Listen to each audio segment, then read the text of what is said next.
ஆதிசக்தி பராசக்தி, ஒரே தாய் ஒரே குரு, இருமுடி மகத்துவம், ஓம் கண்ணொலி காப்பாய் போற்றுவோம், குமாரபாளையம் சக்தி. திருமதி சாரதா அவர்களின் வீட்டில் நடந்த இருமுடி அற்புதத்தை கேட்போமா?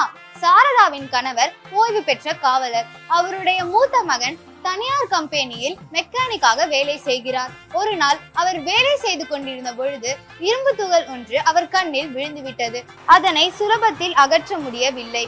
எனவே ஆபரேஷன் செய்ய வேண்டி இருந்தது. மதுரை மருத்துவமனைக்கு அவரை அழைத்து சென்றனர். அங்கு ஆபரேஷனும் நன்றாக நடந்தது. ஆனால் ஆபரேஷன் செய்து 2 ஆண்டுகள் ஆகியும் அவர் கண்களுக்கு வெளிச்சம் கிடைக்கவில்லை.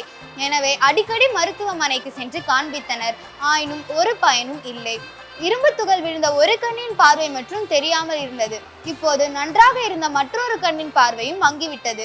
இப்போது என்ன செய்வது என்று தெரியாமல் தத்தளித்து கொண்டிருந்தனர். இச்சமயத்தில் கண்டாக்டர் ஒருவர் குமாரபாளையத்திற்கு வந்தார். அவர் அமெரிக்காவை சேர்ந்த கண்டாக்டர். தன் மகனுக்கு மதுரை செல்ல சிபாரிசு செய்த கண்டாக்டர் அவரை அழைத்து கொண்டு அமெரிக்கா டாக்டரிடம் காண்பித்தார். அவரோ இவர்கள் மகன் கண்ணை பரிசோதனை செய்து பார்த்துவிட்டு இவருக்கு இனிமேல் கண் தெரியாது, எந்த கடினமான வேலையும் செய்ய முடியாது, அந்த தெய்வம் தான் அவரை காப்பாற்ற வேண்டும் என்று சொன்னார். இந்நிலையில் அவர்கள் குலதெய்வமான அங்காள பரமேஸ்வரியை வேண்டி அழுது புலம்பிக் கொண்டிருந்த நாட்களில் அவர் தம்பி ஒருவர் வீட்டிற்கு வந்தார்.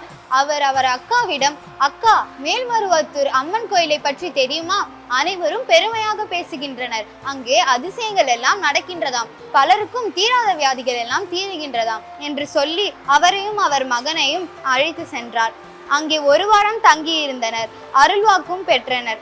அம்மா சொன்னால், மகளே, 1 வாரம் இங்கே தங்கி இருந்தாய், அது போல இருமுடி அணிந்து தைப்பூசத்திற்கு குடும்பத்தோடு வா, உன் மகனுக்கு நான் கூறும் மருந்துகளை கொடுத்து வா என்று கூறி மருந்துகள் சிலவற்றை கூறினாள்.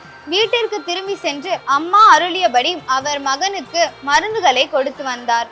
தைப்பூசத்திற்கு குடும்பத்தோடு சென்று இருமுடி செலுத்தினார்.